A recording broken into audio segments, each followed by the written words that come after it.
We have a very engaging summit planned for you over the next 2 days.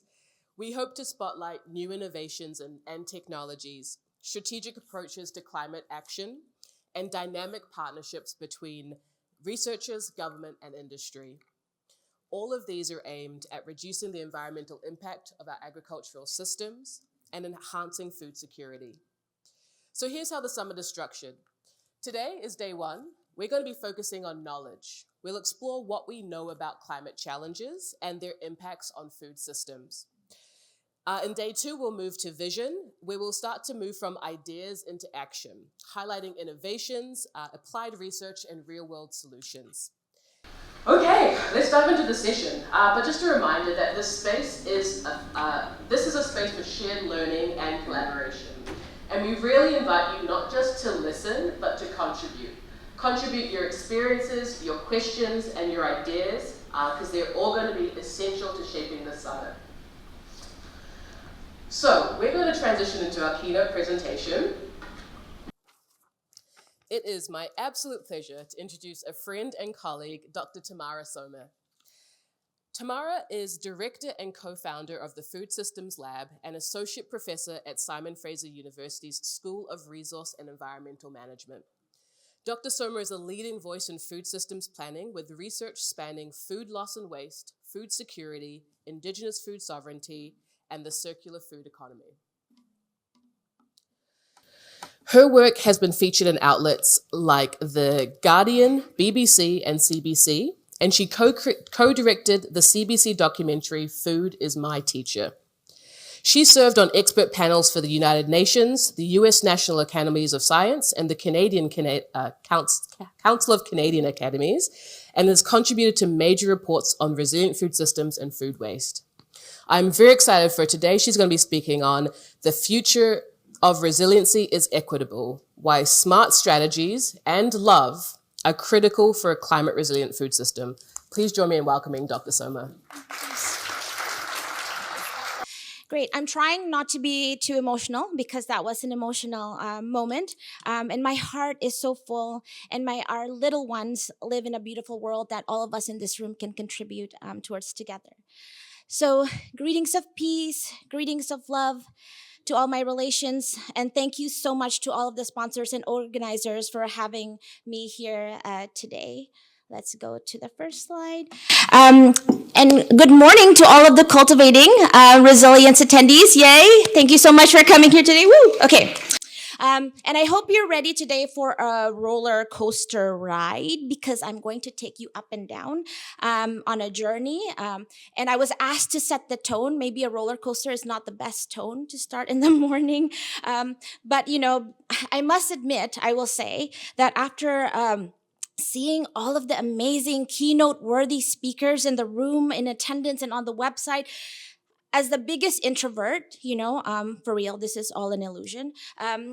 There is nothing more anxiety-inducing, nothing more nerve-wracking, and nothing more cold sweat generating outside of looking at my weekly grocery bills than being asked, Than being asked to set the tone. Especially when it sometimes feels like we're living right in the middle of this cartoon scene, except maybe the fire feels bigger and more powerful. And maybe let's get rid of the coffee from the picture because, apparently even coffee is way too expensive for us Canadians, right? Darn inflation, tariffs, and President who. By the way, I think we can afford coffee if you invest in gold and silver, if you've checked the price, because then, maybe we can afford coffee. And all jokes aside, after agreeing to the request, because who can say no to Rahul and Lane and Lupin, I asked myself, what can I offer to a room full of distinguished food systems researchers, agriculturalists, tech leaders, professors, community food practitioners, amazing students, right, students in this room, and indigenous experts. And what can I really offer you when I know that tomorrow you get to hear a keynote from the famous Jared Williams? Can we get a big clap for Jared? Such a big fan. Jared is my personal hero and professional hero. I mean, look at this, right? Look at Jarrett looking all cool and amazing. Look at the fish, the drums, his awesome hair, right? You get to see all of this tomorrow. And then here's me. Pay close attention to my face and my stance with no cool hair. I have hair, by the way. It's just kind of hard to style a mohawk under my hijab. So instead of salmon roasting on an open fire, I have tangled seaweeds. And here's a photo, my favorite photo of me around moldy food with mask and goggles, surrounded by maggots in a dingy underground parking space, weighing food waste. But hey, I still have my pink hijab, so everything is cool, right? So you see where I'm going. It's really tough to be here, Jared, and then me, right? So this keynote's going to be a tough sell, so I hope for friendly faces. So my offering today is super modest. It's going to be centered around the teachings of humility, coupled with love and wisdom, so that we can achieve and create the blueprint to a future that will serve humanity equitably. Because if we are truly going to discuss about smart technologies, climate smart solutions, smart innovations, and smart everything, well, the first thing a smart person would do is to recognize their limits and what they don't know. As the amazing Dr. Albert Einstein reminded us, it's not that I'm so smart, it's just that I stay with the problems longer. And so part of leading a climate smart movement or climate smart agriculture, it's also good to think about the concept of smartness within the context of being wise. Because I argue there's something very different about just being smart versus also being smart and wise. So wisdom requires lived experience, learning from pain and trials and suffering. Wisdom requires a lot of self-reflection. Wisdom requires thinking in systems and long-term. And wisdom above anything requires deep humility. When framing a problem and coming up with solutions, as Muslim philosopher, poet, and Sufi mystic Jalaluddin Muhammad Rumi, or you might be more familiar, known as Rumi, he wrote, "Yesterday I was clever, so I wanted to change the world. Today I am wise, so I am changing myself." And changing yourself requires self-reflection. And that can be scary because you have to open up a can of worms. And we're going to talk about worms later, okay? So just remember, can of worms, worms. So in our efforts to create smart solutions and smart innovations, it is important that we do a lot of self-reflection. Are we including the lens of wisdom, and are we interrogating our worldviews? Interestingly, in Bahasa Indonesia, which is my native language, the word for wisdom is kebijaksanaan, and the word for policy is kebijakan. It is the same root because that's what we should have when we come up with policies. Policies should be wise. And it's not an accident, I think, that the beaver represents wisdom in indigenous teachings, in many indigenous teachings. Wisdom in Anishinaabe is Mbuwakawin. I hope I pronounced that correctly. And people with very little wisdom think of beavers as like little pests or little troublemakers. I remember having a beaver doll in a bus one time when I was a little child, and then there's an old lady that just is like, "Ew, why do you have that?" And it's so cute. But actually, science shows that the way the beaver alters the environment, it creates a buffer against drought and wildfire.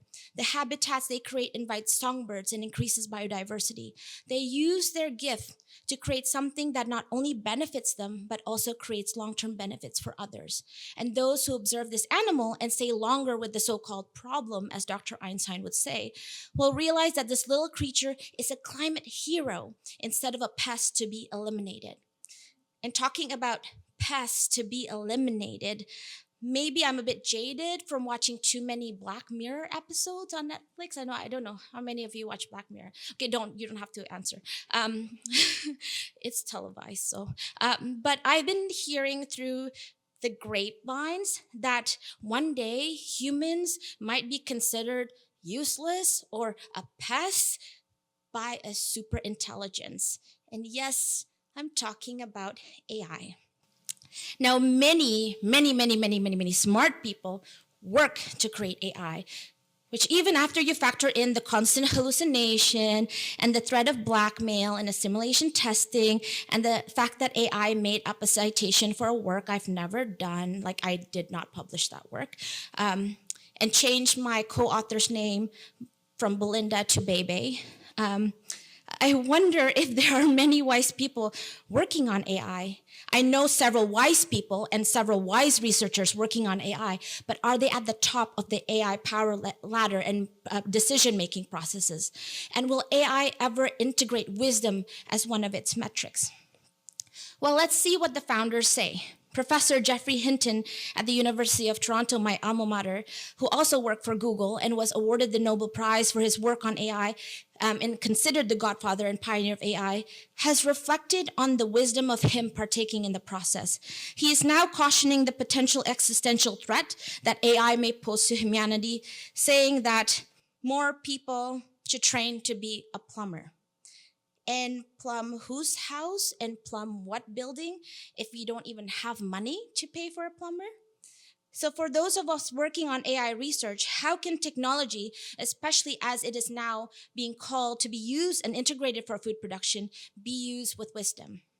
And are there enough wise people in power to ensure accountability and balance? And that's the consideration that I'd like us to think about in the next 2 days, because we often race for metrics and data in our work. We even use the term data gold rush, but do enough of us couple that research and that data gold rush with the wisdom?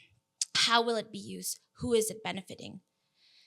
And wisdom is badly needed because of the state of our world, which increasingly seems to be at the precipice of cascading disasters. If flooding is not bad enough, we get drought. If drought is not bad enough, we get wildfire. If wildfire is not bad enough, what do we get? Snow? Okay, yeah, snow. And frozen fruit trees, which is very, very bad for BC. And then, amidst all of that, we get calls for research like this. This one was actually a call for a proposal by the FTX. Do you remember FTX? Right? FTX funded Future Fund led by Sam Bankman-Fried that has now gone bust. But what do they know that we don't know? And what do they know, these people making luxury bunkers like Zuckerberg's doomsday bunker in Hawaii, that we don't know? And as much as I truly do love worms, see, I told you I was going to get back to worms, right? Like if the beaver represents wisdom, worms represents humility and transcendence. Humility because they are low on the ground, so they're humble, but they're transcendent because they nourish our soul and creates a circular food system and directly contribute to our survival as a species. But honestly, I would prefer that they stay in the ground instead of in my tummy. Although I'm sure if we're desperate enough, we would probably eat worms. I'm sure they taste like chicken, like everything tastes like chicken, right? And if you love worms, then you will treat the soil accordingly, like my doctoral student and colleague Belinda Lee, who's an expert in composting. And those who are wise will protect the soil, feed it, and leave it better. And if we act with wisdom, trust me, we won't need to be foraging for worms in a global abrupt sunlight reduction scenario. And I agree with a longtime mentor of mine, I wish he was here, Dr. Evan Fraser, a REL chair at the University of Guelph, that food security is national security. And he argued that if we don't act with urgency, our current food system will leave us 9 meals from anarchy. And by the way, this is why history matters. And I'm grateful when I can learn from people who grew up during the Cold War, who remember the constant fear, the sirens, the ducking down under the table, although that's not very useful, ducking down under a table in a nuclear war, right? And why I remembered the lessons from my grandfather who fought in the resistance during the colonial war in Indonesia, and why I appreciate amazing scholars such as Dr. Gabor Mate, who gave a talk at SFU. He's a Holocaust survivor who said never again means never again for anyone. And the bread revolution, how many of you remember the bread revolution in France? Civitello, an author who studied the bread revolution, wrote that bread was considered a public service necessary to keep people from rioting. Civitello writes, imagine treating farmers and food as a public service, which, by the way, is not really a bad idea, considering that food is a basic human right, and Canada is a signatory to the right to food under the International Covenant on Economic, Social, and Cultural Rights. You know, being a signatory includes the responsibility to ensure that adequate food for Canadians is ensured.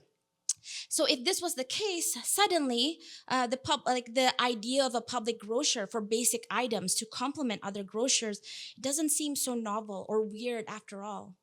So in the case of France, therefore, bakers were considered public servant, acting for the public good. Now, I don't think we're going to fight for bread. I don't think we'll fight for maple syrup, will we? Oh, wait, never mind. Yikes. But I'm really serious when I say that people's frustration at the grocery store and their effort to trying to get food and their hunger and their lack of housing will result in more conflict and tensions and scapegoating against vulnerable populations. Those who had nothing to do with housing policies or the devaluation of our currency or the defunding of our healthcare while we were fighting a pandemic. While some see opportunities in stoking public tensions because wars are profitable and it's useful to distract people from root causes, wise people love humanity, love justice, and want the best for their fellow humans, regardless of their background, their politics, their religion, their tribe. It really is the 99% against the 1%. And this is why the 99% of us need to talk to each other across the different divides. As new Oxfam report noted, the richest 1% in the global north extracted $30 million an hour from the global south through the financial system in 2023, and that 60% of billionaire wealth is from inheritance, not from merit, right? So much for the meritocracy. And it's also from crony connections and monopoly. And 204 new billionaires were minted in 2024 alone. And if you hear from the top and from the media, there's a constant push to escalate and ramp up war rhetoric, to throw more coal, more biofuel into the burner, to invest in destruction while people at home are hungry, when actually what we need is investing not in fire, but in water, and we want to heal. And we need both the smart and the wisdom to recognize that we are all earthlings, sharing our life on this, what seemingly is like very small, right? It looks like very, very tiny, pale blue dot. This is our home and we are all neighbors. And I hope that we can remember that. Because what I don't think many people realize, that wise people really do, is that war, any type of war, is bad for people, planet, animals, water, climate, and the economy, except for those who own war-related stocks. And I hope none of us do. And since many of us in this room are focused on climate resiliency and building climate resilient food systems, we need to reflect on this. And I'm not a pessimist when it comes, I know this is kind of jarring, it's too late, right? Don't worry.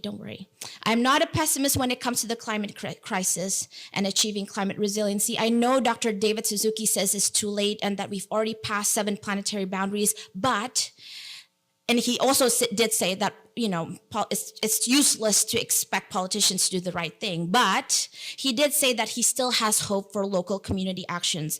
He has hope for the everyday people, and I do agree with him. And I work every day, so fortunate, I'm so grateful to work every day with amazing people and organizations doing great work on climate action. And I know that collectively we can mitigate, we can adapt, we can transform and do things differently. And I've witnessed numerous initiatives that can contribute to climate resiliency, and I'll share more soon during my presentation, but here's just a little tiny sneak peek of just what's happening right next door to me, okay? Because it's good to get a little bit like, okay, there's doom, but then there's happiness, right? And then I'll bring you back to the doom, and then I'll bring you back to happiness, okay? So, okay. This is Leonie Croy, member and one of the leads of the Sunshine Coast Seed Saving Collective and a permaculture expert. She teaches gardening at the local elementary school that my daughter goes to. She helped start the seed libraries in our local Gibson's Public Library, and she cannot even hurt a slug. My God, really swear. And I think I'm quite a nice person, but I will say that the only slug that's happy in my garden is the Pacific banana slugs, but the other slugs, like, they run for cover because I have my little pincer, right? So Lee happens to be my neighbor, and here she is with my chickens in her orchard. We have chicken play dates, right? Humans have human play dates, but we have chicken play dates where she borrows my chickens to fertilize her orchard, and in return my chickens get a little, a different adventure journey, a space to forage and roam. I also share eggs with her, and we share seeds, and we share abundance from our garden. And I look forward to telling my grandchildren that the raspberries that they are eating once came from Lee's garden. And I know that she delights in telling me about how her raspberries were given to her by a legendary seed saver in our community, and her name is Maria Hunter of Dragonfly Seeds.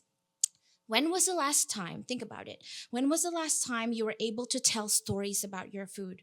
When was the last time you were exposed to transcendence, that love in the food that's not just like in the cooking, because I'm sure we experience that too, but also in the growing and in the sharing and in knowing the origins of your food. There is so much power in good food and good relations. Okay, now I told you we're gonna get back to the, it's like happy doom iceberg. I'm so sorry. I promise there will be more delicious snacks during the break, okay?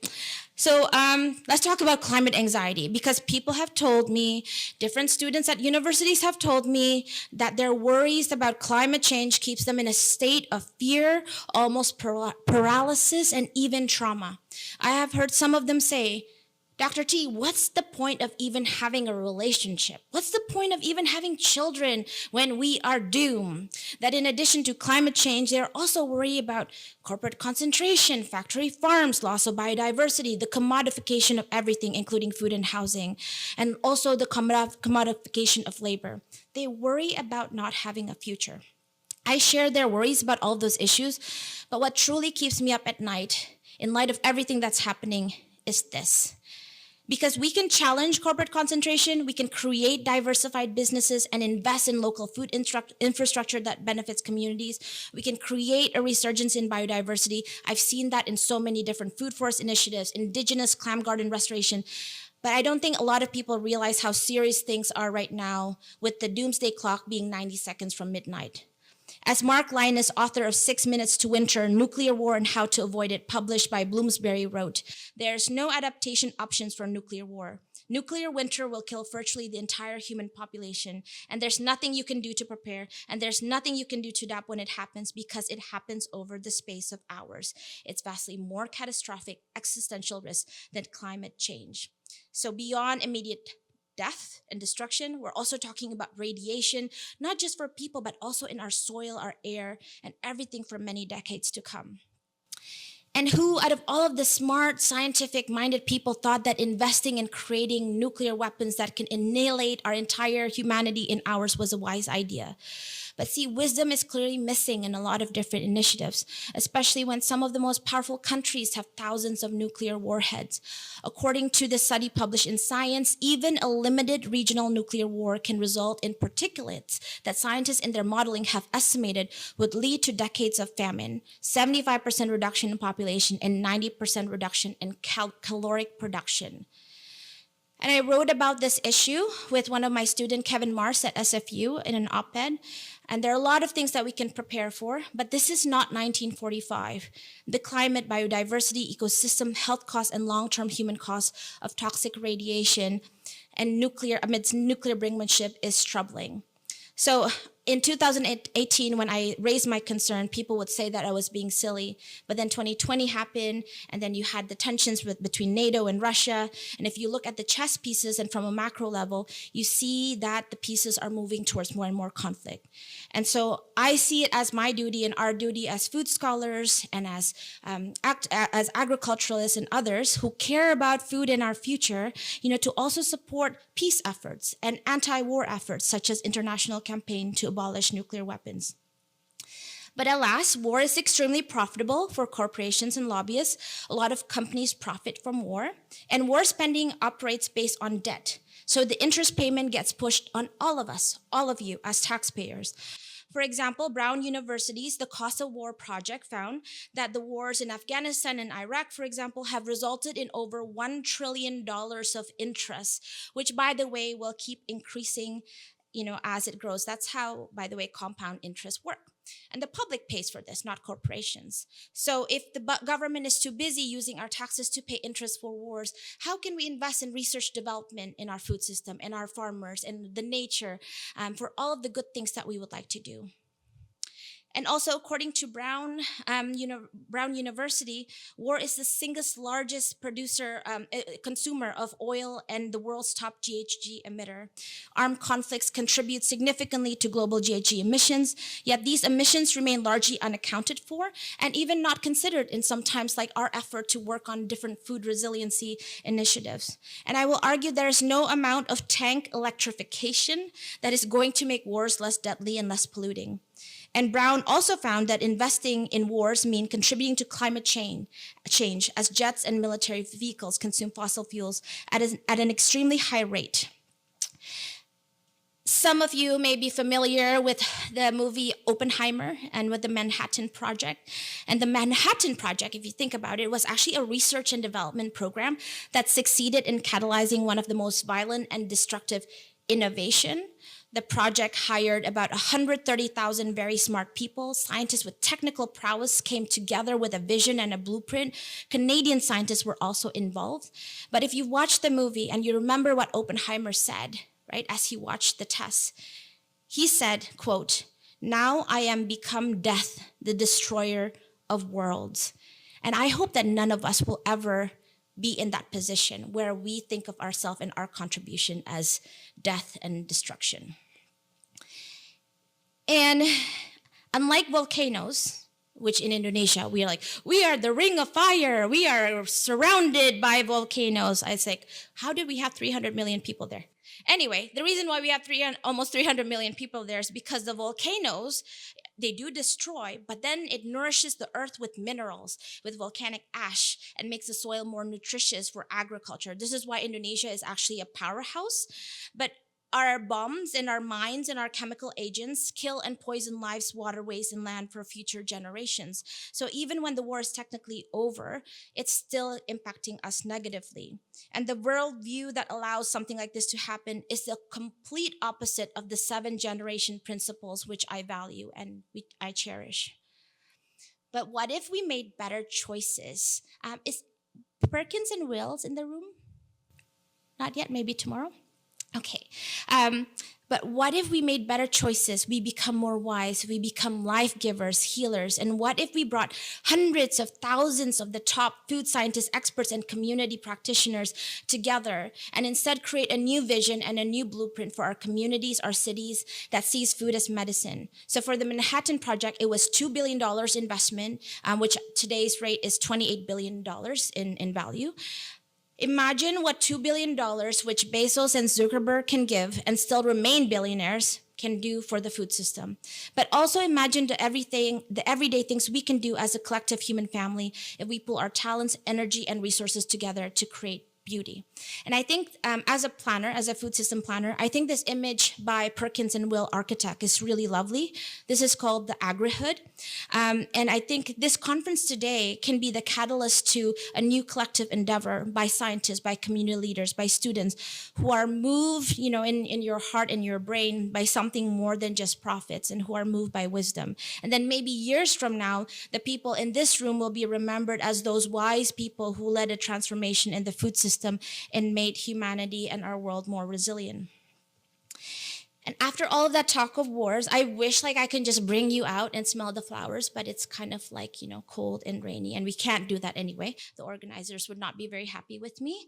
But we can look at some pretty pictures from my garden, because really, if we think about it, right, we live in a world of such breathtaking beauty, and that is what the earth will give us when we live with wisdom.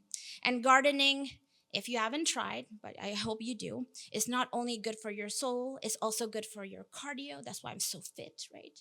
I'm just kidding. Not humble at all. And there's nothing better than getting your energy out, growing food, lifting a wheelbarrow, putting your muscle into it, and then when you're frustrated, dumping that compost into the garden bed like there's no tomorrow. Just dump it, right? And nothing relaxes me more than watching my chickens eating leftover yogurt and running around, splashing the yogurt everywhere to get every drop. And amidst what many of us feel like a constant impending doom, these moments of joy and humor, like the dancing, especially of the little ones, it's just so important. And by the way, chicken TV is more affordable than Netflix. And also you get eggs. You do have to clean the coop because they poop, pardon my French, but then it goes to your garden, so win-win. And for me, that's my grandma, my late grandma. Everyday act of gathering eggs is a reminder of my late grandmother, Etia, who lived very simply yet was self-sufficient. I used to be scared when I went to my grandparents' house because my grandfather raised mealworms in the bathroom for the chickens, which is just like you walk in and then the mealworms are all wriggling. But in hindsight, although I would prefer that he not raise them in the bathroom, I was a witness to a circular food system at their home, and circular food systems are resilient. I can also see the future of resiliency in my daughter, who I named Tierra, after Mother Earth. And this is Tierra saving the seeds of a giant mammoth sunflower that we grew so we can replant them again next season. Here she is also in this picture accompanying me to the seed library to sign out seeds, and then we return the seeds back in the next season. The ability to grow a giant 7-foot mammoth sunflower from a tiny seed saved by my little Mama Earth is a reminder of continuity, circularity, patience, and resiliency. A reminder of why all of this is worth protecting with all of our hearts and our minds. And resiliency is about, wait, do any of you know what this is? Dr. Newman. It looks like purslane. Yes, 100%. Bonus points for Dr. Newman. Resiliency is about finding an edible treasure in a being that so many people have identified as a weed that should be exterminated. I love purslane. I can never imagine calling it a weed. It's delicious in sandwiches and salads. Try it, okay? Just make sure that it's not like in a dirty spot. It's rich in folate, omega-3, and it contains a lot of nutrients, including vitamins A and C and minerals like potassium, but it is so undervalued. And so I wonder, what more can we gain in terms of wisdom as a human family when we learn more about nature's many gifts with humility and stop undervaluing them? And who here knows Bill Mollison or have heard of Bill Mollison? Anybody? Bill Mollison? Okay, no. Yes? Yes, absolutely. And this is not Bill, obviously. Permaculturalist Bill Mollison's famous quote is, okay, remember this famous quote. You don't have, when you see those slugs in your garden, you don't have a slug problem, you have a duck deficiency. Right? So you don't have a purslane problem in your garden, you have a recipe deficiency. So imagine if we looked at problems differently and invest in resurgence and the regenerative power of nature rather than extraction. And since I don't have a picture of ducks yet to match the quote, this is why my chicken Sweetie will do. And look at her eyes. It's like super intense, right? Super, super intense. And if you have never made sourdough bread, you will see a glimpse of resilience in a sourdough starter. How many of you have made sourdough bread? Oh my gosh, COVID, during COVID? Yeah, no, it's like, no, not COVID. Every time you think you've killed it, it just comes back to life, more sour and more bubbly than ever. These seemingly small actions like making your own bread can also be revolutionary when done collectively, mindfully, and with wisdom. So I learned how to make sourdough bread from a workshop offered by a local food hub in the Sunshine Coast called One Straw Society. And I made so many new friends. We spent so many emails commiserating on failures and celebrating successes. And these types of social networks are key to community resiliency. And there would be no sourdough without flour, but are all flour the same in terms of quality, taste, nutrition, environmental impact?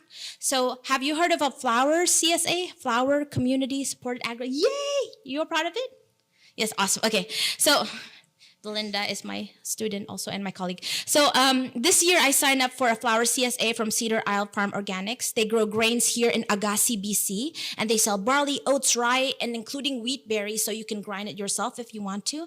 So imagine the types of resiliency we can harness in our community and our region when more farmers are supported, especially those who are mindful of their roles as stewards of the earth. And also, I want to make sure, how can these mindful and wise options become accessible and equitable, that we don't continue to perpetuate the two-tiered food system where some of us, like me, get to choose and can practice some level of food sovereignty, but others don't.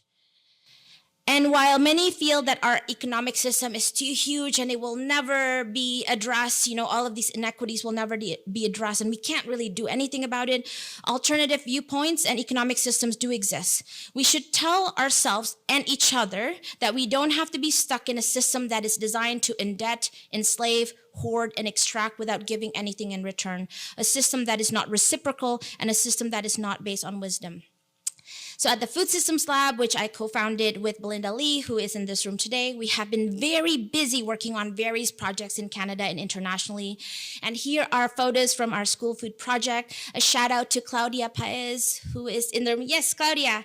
And Farm to School BC. This is in Haida Gwaii, where the kids are actually teaching me, so not the other way around, all about the local food and the local ecosystem, and where I learned that the kids' favorite foods are kale and deer.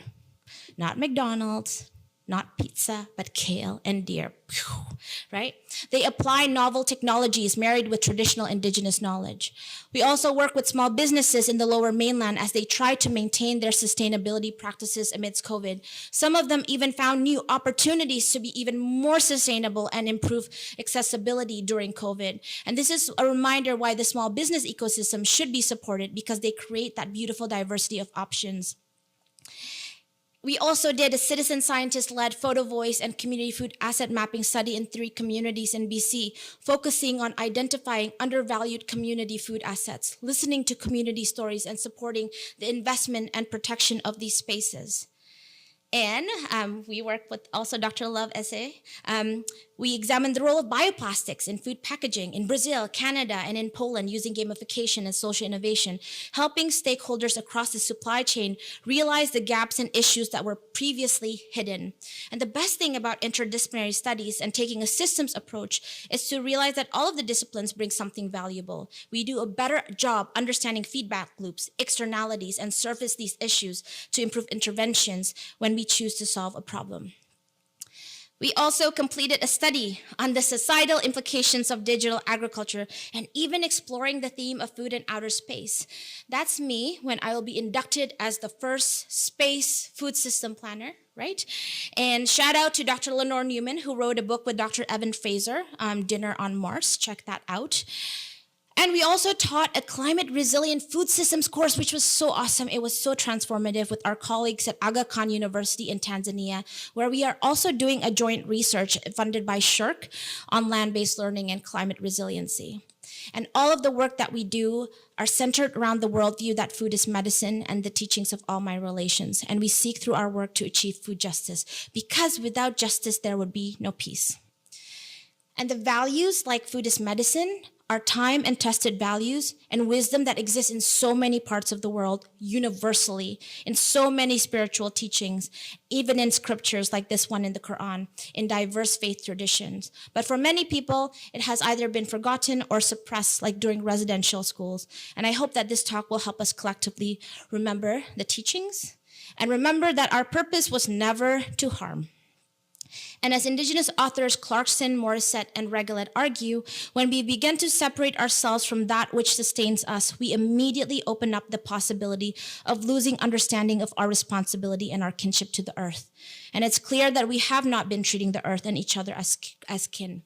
So let's rip the old blueprint and come up with a new one. And I have just a few more slides to talk to you about this new blueprint. It's called Equitably Transformative Resilience. And so I was very, very fortunate, very, very grateful to be part of a team, an amazing team of 9 scholars from around the world, ecologists, economists, lawyers, nutritionists, agroecologists, planners, international development scholars, and more, led by UNESCO Chair Dr. Alison Blay Palmer of Wilfrid Laurier University. I had the opportunity to serve as a co-author and member of this drafting team for the FAO's high-level panel of expert food security and nutrition report on building resilient food systems. And I'm really excited about this report because it weaves the wisdom of diverse socio-ecological and knowledge systems and provides several policy pathways to achieve food systems resiliency. And during the 1 year that we were working on this report, think about it as setting the table. We asked the following questions. Why are food system, its people, and related environments so vulnerable to shocks and stresses? How can it be more resilient over the long term? And can food systems help people and the planet diminish future shocks and stresses? And when I say shocks, I'm referring to, for example, sudden catastrophes like flooding, and stresses can refer to something more structural, like impact of colonization or the economic system. And as we explored this question, the evidence we reviewed from around the world showed us that successful and long-term food systems interventions need to be equitably transformative so that they realize human rights and operate in all parts of the food system, bringing together social, economic, and environmental synergies and creating diversification and redundancies to achieve resilience. And importantly, as I was talking throughout the presentation, achieving equitably transformative resilience is only possible if major obstacles such as war and occupation are removed so that people, all of us, can work in peaceful condition. And also underpinning ETR, equitably transformative resilience, is the reality that we do have differential vulnerabilities. And this recognizes that vulnerability results from a combination of contextual, historical, colonial, and structural conditions and inequities. So as we identify our solutions, we need to think about how these solutions will impact people with different vulnerabilities, whether it be based on demographics or other issues. And so this diagram, I'm sorry, it's I think covered by the transcribe, but I'm sure you all have the PowerPoint later. And so here, most approaches to resilience, usually you've heard of bouncing back, right? Bouncing back to pre-disturbance status, focusing on how individuals and systems resist, absorb, adapt, recover, and prevent shocks and stresses to bounce back. Food banks, for example, can help as a stopgap where people can bounce back. But then we are still in a system, and we're not challenging that system that allows for poverty and a two-tiered food system. So while these approaches help understand the return to pre-disturbance condition, they fall short of acknowledging and acting upon the historical and structural factors that make food system, their components and actors most vulnerable. And without changing and without challenging, this food system may bounce back to what was already a suboptimal situation. Then we can move to transformative resilience, or we might consider bouncing forward, recognizing the need to support food systems transformation by enabling agency, capacity building, and the exercise of values, and by building socioeconomic and environmental interdependencies. How am I doing for time? 15 minutes? 10. Okay, good. So this report introduces the notion of equitably transformative resilience to guide the direction of change, right? So we have bouncing forward, but who's really included in that bouncing forward? Who gets to be part of the table? So ETR nurtures socio-ecological equity and justice, realizes human rights, centers resilient efforts in the knowledge, experiences, and resistance of those who are made vulnerable and marginalized, addresses inequities in structures through redistribution and redress, and puts participation, accountability, non-discrimination, transparency, human dignity, empowerment, and the rule of law, also known as Panther, the Panther principle, at the center of all efforts. So please download this report because there are so many recommendations, so many different pathways, so many different ideas. So I've just selected a few before I close. But one that is relevant to our topic, especially as I mentioned around emergencies, include contingency planning and foresight approaches. And countries, for example, can integrate agroecology into contingency planning, include community seed banks, developing neglected crops, enhancing food processing facilities to reinforce local distribution networks, because we obviously realized that during the pandemic that we are so vulnerable. And here's an example of how planning can help during an emergency response. In Haida Gwaii, the pantry is a hub, is a space, a critical space to create that resiliency, and was used during the COVID emergency, but also like throughout for school food. This space was used to process salmon, deer, and other harvests to be distributed to the community and elders. In normal times, this is a place where school food meals are supported, where elders obtain access to good food, and a community space where the infrastructure benefits everyone, but especially those who are more vulnerable. Other recommendations in the report include diverse, complex, overlapping pathways of socio-ecological systems to enhance the capacity to continue to function in the face of shocks and stresses and directly contribute to resilience. And this is not just at the production side, but it's also applying to marketers and consumers. And so, for example, dietary diversity can improve food security by providing a range of nutritious food from local sources while supporting on-farm agrobiodiversity and ecosystem diversity. So here's an example, a very local, actually home-based example.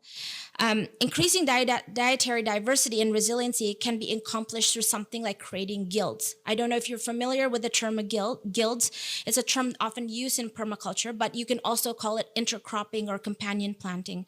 When I wanted to diversify the nutrition in my family and to improve the resiliency in my garden, I grew the three sisters, like what indigenous elders would have taught us. And the bonus is you can see the table. Well, actually you can't because it's cut. So behind the corn, I actually have a little table where I do work, so I'm not stressed in my room. I get to watch so many hummingbirds because of the scarlet runner bean that goes and trails the corn. The bean fixes nitrogen, the squash helps reduce the weeds, and was a welcome addition when the corn was all gone. And since there are so many amazing agritech experts in the room, and I do want to do a shout out to GIA, the Global Institute for Agritech, where I'm an associate director, BC Kai, and then also, of course, Dr. Lenore Newman for doing a lot of different work on agritech. The ETR approach, the equitably transformative resilience approach, should draw the best from science and technology using a precautionary approach and bring science and technology into dialogue with local and indigenous people's knowledges in a way that respects the right to forge new pathways towards ETR. And we do recommend in the report that in developing technologies that we understand the true costs of these technologies. And I see these technologies being utilized in Tanzania, where my colleagues and I at ACER, the Arusha Climate and Environmental Research Center, are taking a living lab approach to working with indigenous communities and elders on agroecology and sustainable approaches to pastoralism, but also where remote sensing and other initiatives around water harvesting and engineering can be done to complement the work of Maasai elders as they continue their practice as pastoralists. So again, please download the report. It's free, and you just Google HLPE Building Resilient Food Systems report.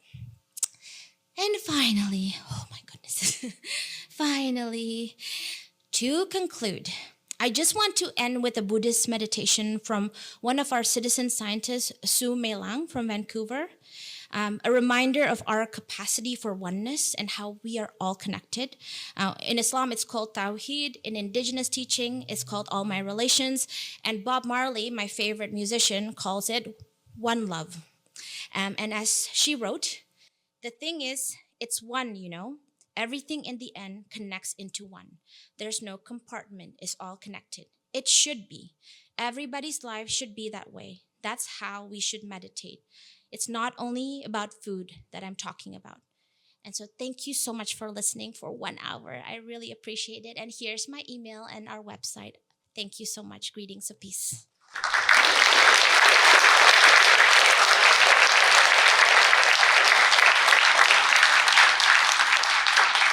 Wonderful. Thank you so much, Tammara, for that inspiring conversation. I guess what I took away is we should probably change our terminology from climate smart to climate wise.